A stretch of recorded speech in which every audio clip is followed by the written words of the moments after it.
Hello and a very warm welcome to Science Monitor, your weekly update on what's happening in the field of science, technology, research and innovation in and around the country. I'm Aishwarya Kapoor with you.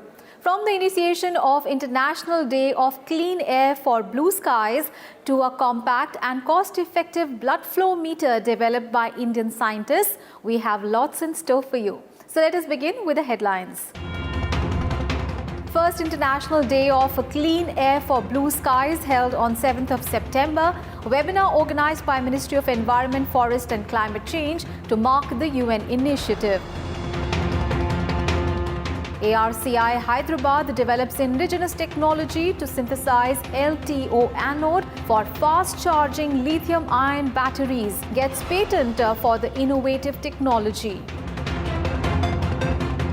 Novel blood flow meter developed by Indian scientists to replace the expensive and imported technology will help in reducing the cost of open heart surgery. And now the news in detail. The world celebrated the first ever International Day of Clean Air for Blue Skies on 7th of September 2020. This initiative of United Nations Environment Programme acknowledges the ill effects of air pollution on our lives and our surroundings and aims to raise awareness at all levels to improve the air quality. In India, Ministry of Environment, Forest and Climate Change also organized a webinar on the occasion and launched a brochure on integrated measures to combat air pollution under the National Clean Air Programme. Let's have a look at the report.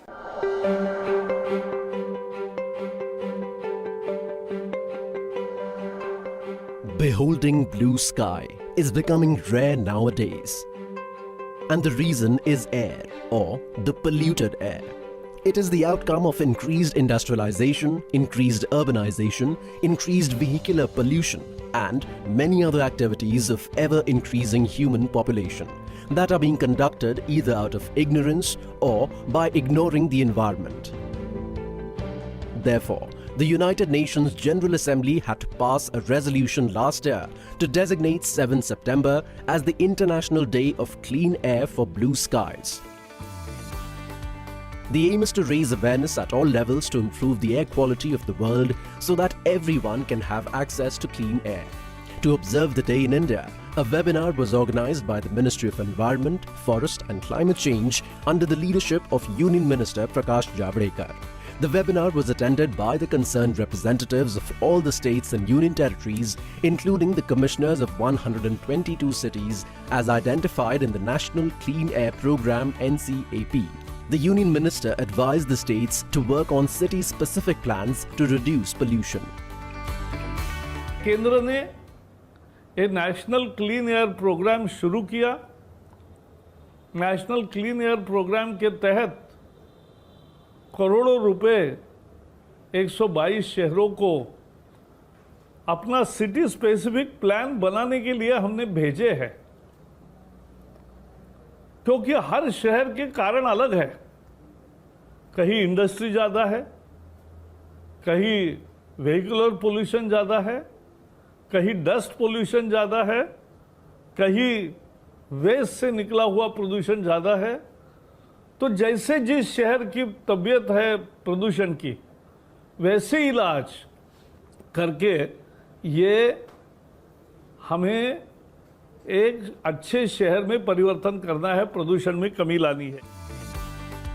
The participants discussed the roadmap to mitigate air pollution in 122 most polluted cities under National Clean Air Programme, which was launched in January last year. The Union Minister especially mentioned technical tools like Air Quality Index and Sameer app to monitor air pollution level in various cities. He also outlined policy decisions taken in the last few years to take care of the air pollution, like raising emission standards for industries, migration to BS6 standards, construction of roads to overcome the problem of jam, and special emphasis on electric vehicles. A brochure on integrated measures to combat air pollution was also launched under NCAP. अपने नज़दीक के 1 kilometre के दायरे में जो काम है, बाजार जाना है, बाकी सब करना है, उसके लिए हम चल के जा सकते हैं, साइकिल यूज़ कर सकते हैं। ये मुख्य काम है, उससे भी प्रदूषण बचता है। दूसरा काम करना है कि save water, save electricity, solar बिजली का निर्माण, ये भी काम कर सकती है। इलेक्ट्रिकल व्हीकल, पब्लिक ट्रांसपोर्ट का उपयोग, कार पूल करना, कंजेशन को टालना। एक हाथ रोड अगर कंजेस्टेड है तो थोड़ा सा और थोड़ा चक्कर लगाएंगे चलेगा, लेकिन प्रदूषण कम होगा। Although governments launch different schemes from time to time to combat the problem of air pollution, yet a substantial change can only be possible with the involvement of the public. Therefore, it is the duty of every citizen to recognize the problem of air pollution and do his or her bit to improve the quality of the air. Adopting environment-friendly practices and being open to alternative solutions are the only measures that will keep our skies blue forever.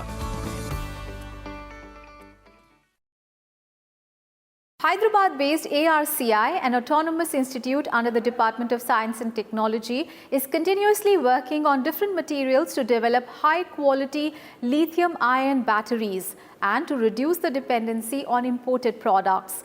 To realize this goal, the researchers of the institute have now developed an indigenous technology to synthesize a lithium titanium oxide anode for fast-charging lithium-ion batteries used in electric vehicles. Take a look.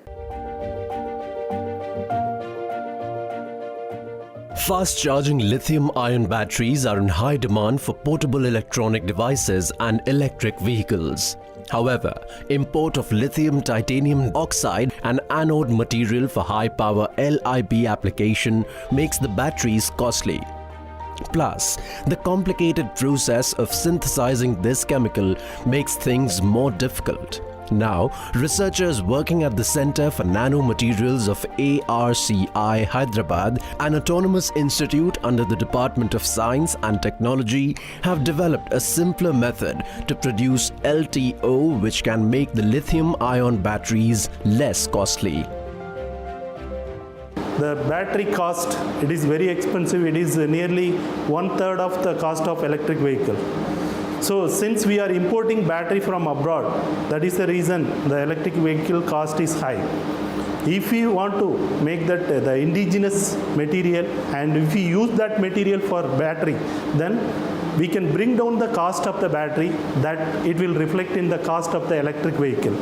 So ARCI is developing a material which can be used in the lithium-ion battery. So not only lithium-ion battery, supercapacitor. Unlike so importing material from abroad, doing battery fabrication, there again the cost is, it will be high. What ARCI is doing, developing a cost-effective process to synthesize cheaper battery material that can be used in that battery, so that we can decrease the cost of the battery. Lithium titanium oxide has emerged as a superior anode material for high-power lithium-ion batteries due to its thermal stability, excellent life cycle, and safety. Using titanium dioxide and lithium carbonate as precursors, ARCI team has developed a simple, economical, scalable, and energy-efficient technique for the production of LTO anode with improved electronic conductivity. LTO anodes exhibit recharge efficiency exceeding 98% compared to the other carbon-based anodes and have a life cycle of 20,000 cycles. These can endure temperatures ranging from -30 degrees to 55 degrees centigrade, making them highly suitable for difficult weather conditions in India. The high-energy milling method developed by ARCI makes them more economical. ARCI has embarked a technology for production of lithium titanate, an anode material for fast charging lithium-ion battery for tropical Indian climate. The technology has been successfully developed at ARCI and validated at the device level. Further, the technology has been patented both in India and abroad. With this development, we are able to offer an indigenous cost-effective technology for production of high-performance anode material for lithium-ion batteries, which also has long cyclic stability. Although the use of electric transport is being promoted to save the environment from pollution, yet there is a dearth of economically viable electric vehicles. The cost of such vehicles increases with high power and high performance batteries. The zeal of ARCI scientists to develop indigenous technologies for high capacity, fast charging and long-lasting batteries will definitely make electric vehicles economical in the future.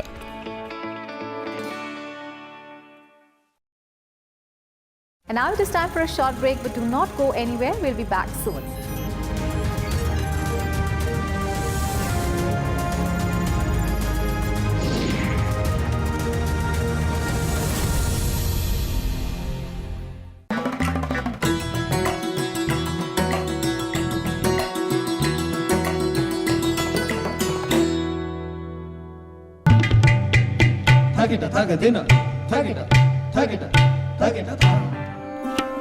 Standing at the center of Quwwatul Islam Mosque inside the historic Qutub complex, this iconic iron pillar gives us a glimpse of Delhi's tryst with the kingdom and its supremacy. This iconic pillar bears an inscription written in a later form of Brahmi script of Ashokan time. The inscription on the pillar talks about the victory of a great king, defeating his enemies from the expanse of areas between what is now Bengal to Punjab. The pillar is 7 meters tall and is 1 meter below the ground with diameter of 48 centimeters at the foot, getting slender at the top, measuring 29 centimeters. Weighing approximately 6.5 tons, the pillar was manufactured by forged welding and has not rusted ever since. As per the popular folklores, Delhi's Rajput king Anandpal Tomar gave this land a name based on this pillar. The story goes that King Anandpal Tomar was told by a sage that this pillar is immovable and rested on a hood of a serpent king, Vasuki. Out of sheer curiosity, Tomar decided to check the ground beneath the pillar and surprisingly, he indeed found the pillar resting on the head of a serpent king. In an awe of what he has seen, Tomar bowed to the land and ordered to install the pillar back. The pillar could be fixed back firmly and remained loose, dhila as we call it in Hindi. It was here Delhi got the first variant of his name, Delhi, the land whose soil is loose.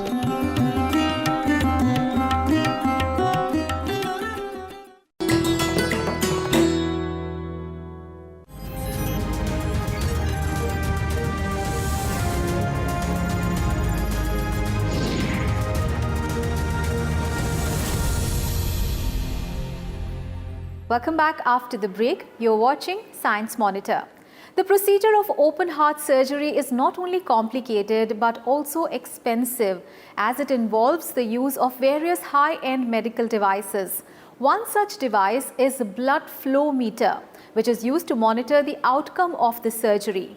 Now, Indian scientists have developed an economical replacement of this device, which is currently being imported at a very high cost. Let us see our report to know more about this innovation. In case of open heart surgery, use of blood flow meter is essential. These devices are used to track the outcomes of the surgery, but usually they are imported and each unit costs around 25 to 30 lakh rupees. So only a few super specialty hospitals in India can afford these specialized devices. Now presenting a solution.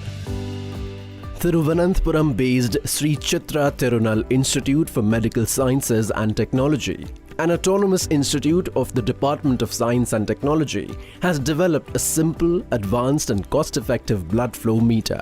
The palm-sized device can prove to be very useful.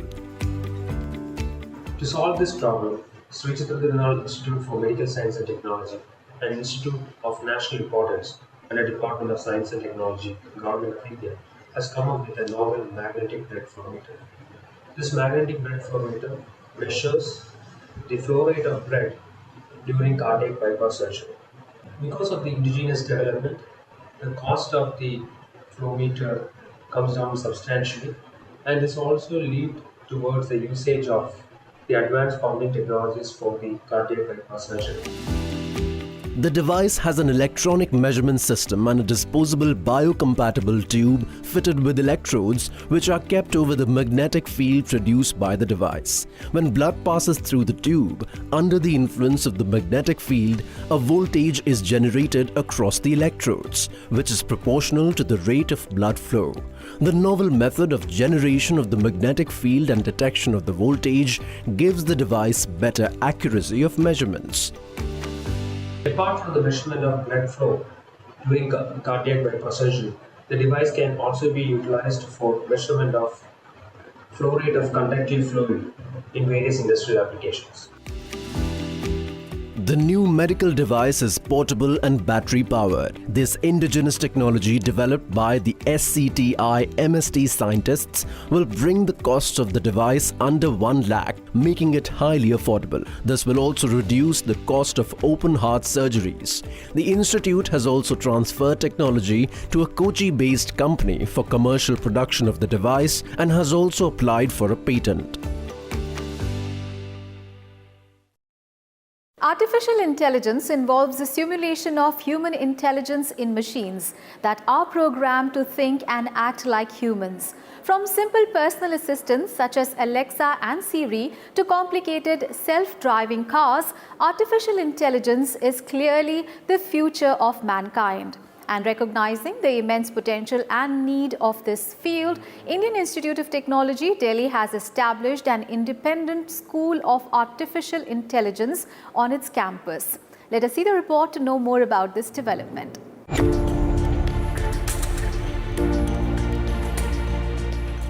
From autonomous vehicles, advanced diagnostic techniques to cyber security is entering every sector. It is believed that the future will see many more high-end applications of artificial intelligence. That is why nations are investing heavily in this technology to attain superiority. Therefore, IIT Delhi has set up an independent school of artificial intelligence.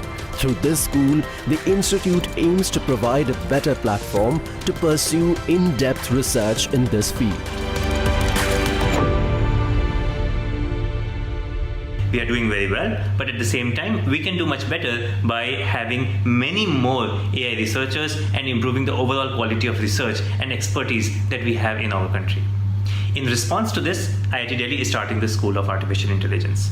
The hope is that it will become a hub to attract various researchers from all over the world who are experts in AI to come back to the country and contribute to our society. At the same time, there are many researchers in our institute itself where they are working in their silos, they are working in their own respective different departments in their different research projects. They will all come together. And when we have so many people who look at AI in many different ways, they come together and try to talk to each other. Very interesting and innovative research projects are expected to start. This may have long-term and broad societal impacts in our country and worldwide. The establishment of School of Artificial Intelligence in IIT Delhi will help in preparing skilled AI practitioners in the country and will also attract talented people in this field who are currently working abroad. The school will begin its PhD program from January 2021. Meanwhile, the institute is also planning the postgraduate level degree courses to be offered by the school.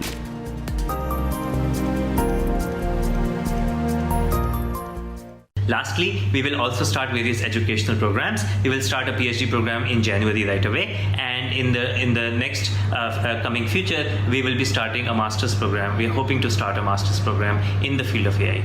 We hope that the School of AI will do its bit in getting India to the forefront of AI in the future.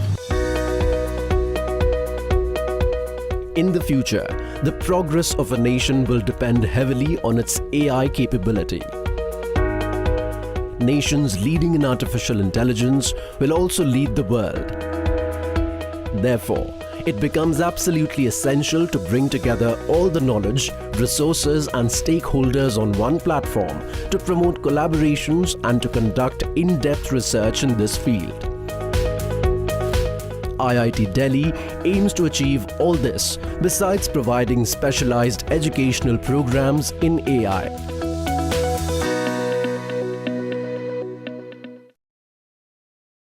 Time for a very short break again. Stay with us. We'll be back soon.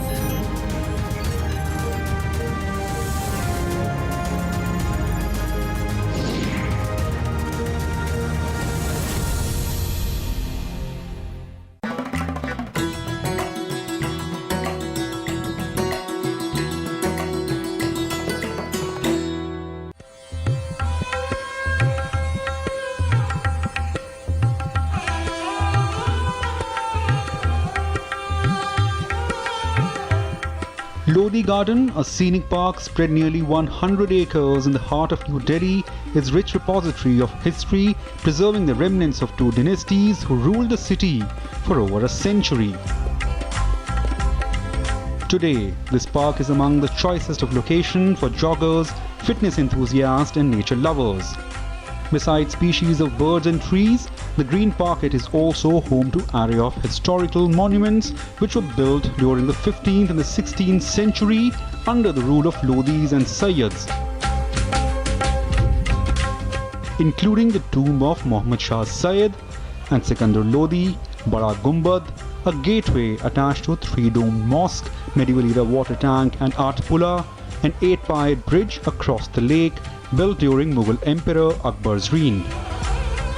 Before 1936, the garden was identified with scattered monuments and irregular bushes. Vicereine Lady Willingdon took the initiative to curate the gardens and make it more ornate. Initially known as Lady Willingdon Park, post-independence the gardens were renamed as Lodi Gardens.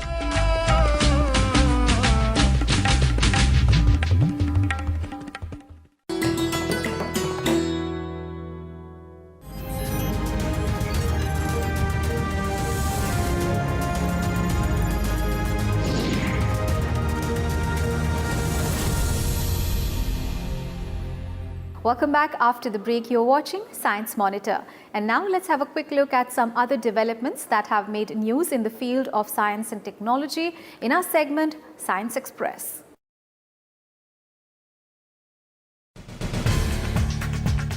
Taking a giant leap in indigenous defense technologies, Defense Research and Development Organization successfully flight-tested Hypersonic Technology Demonstrator Vehicle or HSTDV on 7 September using the scramjet propulsion system.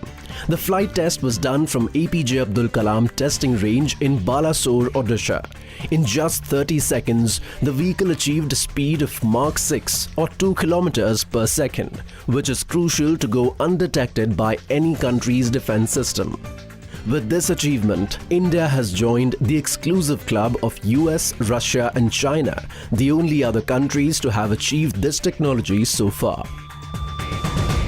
This testing paves the way for many more critical technologies, materials and hypersonic vehicles development. This puts India in a select club of nations who have demonstrated this technology.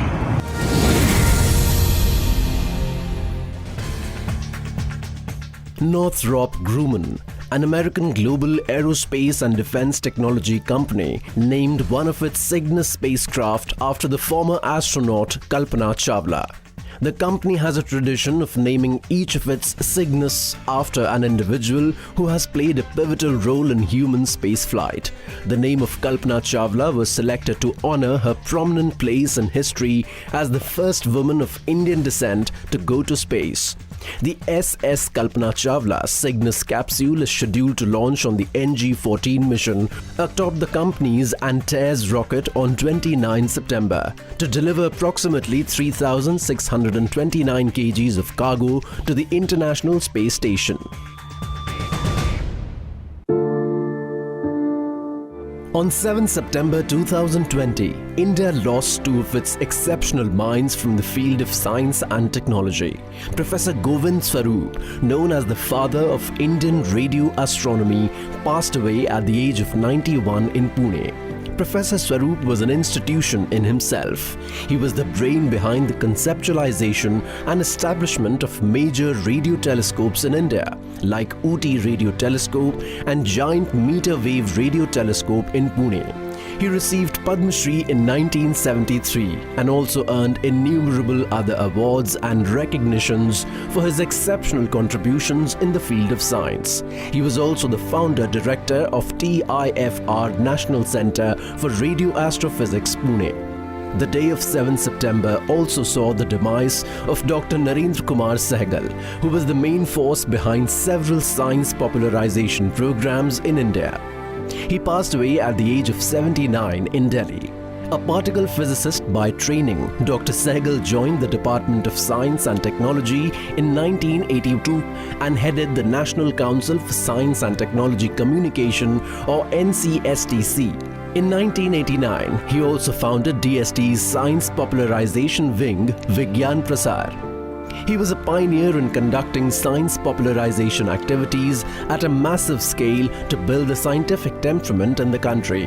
With Bharat Jan Vigyan Jatha in 1987 and Bharat Jan Gyan Vigyan Jatha in 1992, he succeeded in reaching over 10 million people coming from all walks of life.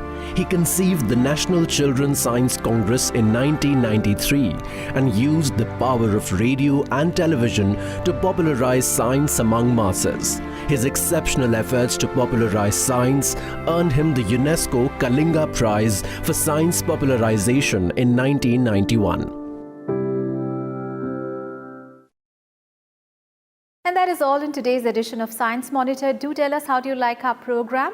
You can send your feedback and suggestions through email.